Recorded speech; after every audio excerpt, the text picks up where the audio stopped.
राधे राधे। अब हम सुनेंगे कार्तिक मास से महात्म्य कथा का अध्याय नंबर 29। प्रभु कृपा से लिख रहा सुंदर शब्द सजाए कार्तिक मास का महात्म का 29वां अध्याय। राजा पृथु ने कहा, हे मुनि श्रेष्ठ, आपने कलह द्वारा मुक्ति पाए जाने का वृत्तांत मुझसे कहा, जिसे मैंने ध्यानपूर्वक सुना। हे नारद जी, यह काम उन दो नदियों के प्रभाव से हुआ था, कृपया मुझे बताने की कृपा कीजिए। नारद जी बोले, हे राजन, कृष्णा नदी साक्षात भगवान श्री कृष्ण महाराज का शरीर और वेणी नामक नदी भगवान शंकर का शरीर है। इन दोनों नदियों के संगम का महात्म्य श्री ब्रह्मा जी का भी वर्णन करने में समर्थ नहीं है। फिर भी चूंकि आपने पूछा है, इसलिए आपको इनकी उत्पत्ति का वृतांत सुनाता हूँ, सो ध्यान पूर्वक सुनो। चाक्षुषु मनवंतर के आरंभ में ब्रह्मा जी ने सह पर्वत के शिखर पर यज्ञ करने का निश्चय किया। वह भगवान विष्णु, भगवान शंकर तथा समस्त देवताओं सहित यज्ञ की सामग्री लेकर उस पर्वत के शिखर पर गए। महर्षि भृगु आदि ऋषियों ने ब्रह्म मुहूर्त में उन्हें दीक्षा देने का विचार किया। तत्पश्चात भगवान विष्णु ने ब्रह्मा जी की भार्या त्वरा को बुलवाया। वह बड़ी धीमी गति से आ रही थी। इस बीच में भृगु जी ने भगवान विष्णु से पूछा, हे प्रभु, आपने त्वरा को शीघ्रता से बुलाया था, वह क्यों नहीं आई? ब्रह्म मुहूर्त निकल जाएगा। इस पर भगवान विष्णु बोले, यदि त्वरा यथा समय यहाँ नहीं आती है तो आप गायत्री को ही स्त्री मानकर दीक्षा विधान कर लीजिएगा। क्या गायत्री पुण्य कर्म में ब्रह्मा जी की स्त्री नहीं हो सकती? नारद जी ने कहा, हे राजन, भगवान विष्णु की इस बात का समर्थन भगवान शंकर जी ने भी किया। यह बात सुनकर भृगु जी ने गायत्री को ही ब्रह्मा जी के दाईं ओर बिठाकर दीक्षा विधान आरंभ कर दिया। जिस समय ऋषिमंडल गायत्री की दीक्षा देने लगा, उसी समय त्वरा भी यज्ञ मंडल में आ पहुंची। ब्रह्मा जी के दाईं ओर गायत्री को बैठा देखकर ईर्ष्या से कुपित होकर त्वरा बोली, जहां अपूज्यों की पूजा और पूज्यों की अप्रतिष्ठा होती है, वहां पर दुर्भिक्ष, मृत्यु तथा भय तीनों अवश्य हुआ करते हैं। यह गायत्री ब्रह्मा जी की दाईं ओर मेरे स्थान पर विराजमान हुई है, इसलिए यह अदृश्य बहने वाली नदी होगी। आप सभी देवताओं ने बिना विचारे इसे मेरे स्थान पर बिठाया है, इसलिए आप सभी जड़ रूप से नदियां होंगे। नारद जी राजा पृथु से बोले, हे राजन, इस प्रकार त्वरा के शाप को सुनकर गायत्री क्रोध से आग बबूला होकर अपने होठ चबाने लगी। देवताओं के मना करने पर भी उसने उठकर त्वरा को शाप दे दिया। गायत्री बोली, त्वरा, जिस प्रकार ब्रह्मा जी तुम्हारे पति हैं, उसी प्रकार मेरे भी पति हैं। तुमने व्यर्थ ही शाप दिया है, इसलिए तुम भी नदी हो जाओ। तब देवताओं में खलबली मच गई। सभी देवता त्वरा को साष्टांग प्रणाम करके बोले, हे देवी, तुमने ब्रह्मा आदि समस्त देवताओं को जो शाप दिया है वह उचित नहीं है, क्योंकि यदि हम सब जड़ रूप नदियां हो जाएंगे तो फिर निश्चय ही यह तीनों लोग नहीं बच पाएंगे। क्योंकि यह शाप तुमने बिना विचार किए दिए हैं, इसलिए यह शाप तुम वापस ले लो। त्वरा बोली, हे देवगण, आपके द्वारा यज्ञ के आरंभ में गणेश पूजन न किए जाने के कारण ही यह विघ्न उत्पन्न हुआ है।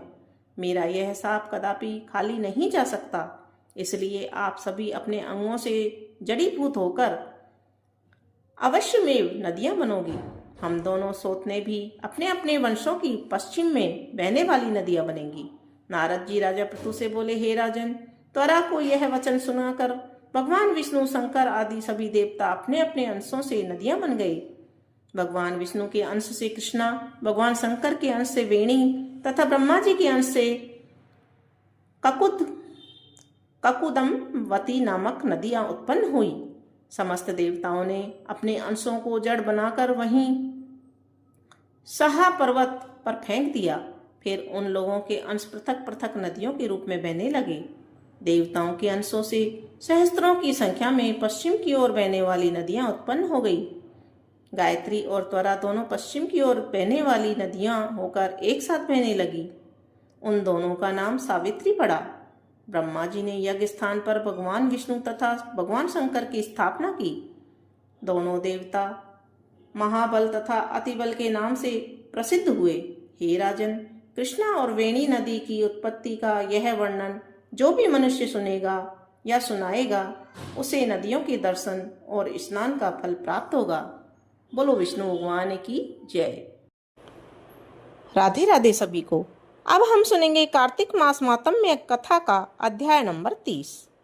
कार्तिक मास की कथा करती भव से पार, 30वां अध्याय लिखूं हुई हरि कृपा अपार। भगवान श्री कृष्ण सत्यभामा से बोले, हे प्रिय, नारद जी के यह वचन सुनकर महाराज पृथु बहुत ही आश्चर्यचकित हुए। अंत में उन्होंने नारद जी का पूजन करके उनको विदा किया। इसलिए माघ, कार्तिक और एकादशी ये 3 व्रत मुझे अत्यधिक प्रिय हैं। वनस्पतियों में तुलसी, महीनों में कार्तिक, तिथियों में एकादशी और क्षेत्रों में प्रयाग मुझे बहुत प्रिय है। जो मनुष्य इंद्रियों पर विजय प्राप्त कर इनका सेवन करता है वह मुझे यज्ञ करने वाले मनुष्य से भी अधिक प्रिय है। जो मनुष्य विधि पूर्वक इनकी सेवा करते हैं मेरी कृपा से उन्हें समस्त पापों से छुटकारा मिल जाता है। भगवान श्री कृष्ण के वचन सुनकर सत्यभामा ने कहा, हे प्रभु, आपने बहुत ही अद्भुत बात कही है कि दूसरे के लिए पुण्य के फल से कलह की मुक्ति हो गई। यह प्रभावशाली कार्तिक मास आपको अधिक प्रिय है, जिससे पतिद्रोह का पाप केवल स्नान के पुण्य से ही नष्ट हो गया। दूसरे मनुष्य द्वारा किया हुआ पुण्य उसके देने से किस प्रकार मिल जाता है, यह आप मुझे बताने की कृपा करें। श्री कृष्ण भगवान बोले, प्रिय, जिस कर्म द्वारा बिना दिया हुआ पुण्य और पाप मिलता है उसे ध्यान पूर्वक सुनो। सतयुग में देश, ग्राम तथा कुलों को दिया हुआ पुण्य या पाप मिलता था, किंतु कलयुग में केवल कर्ता को ही पाप और पुण्य का फल भोगना पड़ता है। संसर्ग न करने पर भी वह व्यवस्था की गई है और संसर्ग से पाप व पुण्य दूसरों को मिलते हैं। उसकी व्यवस्था भी सुनो। पढ़ाना, यज्ञ कराना और एक साथ भोजन करने से पाप पुण्य का आधा फल मिलता है।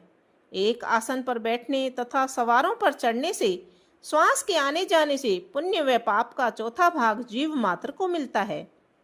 छूने से, भोजन करने से और दूसरे की स्तुति करने से पुण्य और पाप का 6वां भाग मिलता है। दूसरे की निंदा, चुगली और धिक्कार करने से उसका 7वां भाग मिलता है। पुण्य करने वाले मनुष्यों की जो कोई सेवा करता है वह सेवा का भाग लेता है और अपना पुण्य उसे देता है। नौकर और शिष्य के अतिरिक्त जो मनुष्य दूसरे से सेवा करवाकर उसे पैसे नहीं देता वह सेवक उसके पुण्य का भागी होता है। जो व्यक्ति पंक्ति में बैठे हुए भोजन करने वालों की पत्तल लांघता है वह उसे जिसकी पत्तल उसने लांघी है अपने पुण्य का 6वां भाग देता है। स्नान तथा ध्यान आदि करते हुए मनुष्य से जो व्यक्ति बातचीत करता है या उसे छूता है वह अपने पुण्य का 6वां भाग दे डालता है। जो मनुष्य धर्म के कार्य के लिए दूसरों से धन मांगता है वह पुण्य का भागी होता है। ठीक उसी प्रकार जिस प्रकार की दान करने वाला पुण्य का भागी होता है। जो मनुष्य धर्म का उपदेश करता है और उसके बाद सुनने वाले से याचना करता है वह अपने पुण्य का 6वां भाग उसे दे देता है। जो मनुष्य दूसरों का धन चुराकर उससे धर्म करता है वह चोरी का फल भोगता है और शीघ्र ही निर्धन हो जाता है। और जिसका धन चुराता है वह पुण्य का भागी होता है। बिना ऋण उतारे जो मनुष्य मृत्यु को प्राप्त होता है उसको ऋण देने वाले सज्जन पुरुष पुण्य के भागी होते हैं। शिक्षा देने वाला, सलाह देने वाला, सामग्री को जुटाने वाला तथा प्रेरणा देने वाला यह पाप और पुण्य के 6ठे भाग को प्राप्त करते हैं। राजा प्रजा के पाप पुण्य के षष्ठांश का भोगी होता है। गुरु शिष्यों का, पति पत्नी का, पिता पुत्र का, स्त्री पति के लिए पुण्य का 6ठा भाग पाती है। पति को प्रसन्न करने वाली आज्ञाकारी स्त्री पति के लिए पुण्य का आधा भाग ले लेती है। जो पुण्यात्मा पराये लोगों को दान करते हैं वह उनके पुण्य का 6ठा भाग प्राप्त करते हैं। जीविका देने वाला मनुष्य जीविका ग्रहण करने वाले मनुष्य के पुण्य के 6ठे भाग को प्राप्त करता है। इस प्रकार दूसरों के लिए पुण्य अथवा पाप बिना दिए भी दूसरों को मिल सकते हैं, किंतु यह नियम जो कि मैंने बतलाए हैं वे कलयुग में लागू नहीं होते।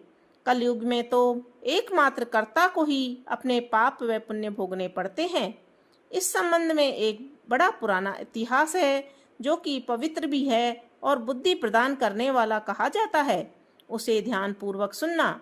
इस इतिहास को मैं 31वें अध्याय में बताऊंगा।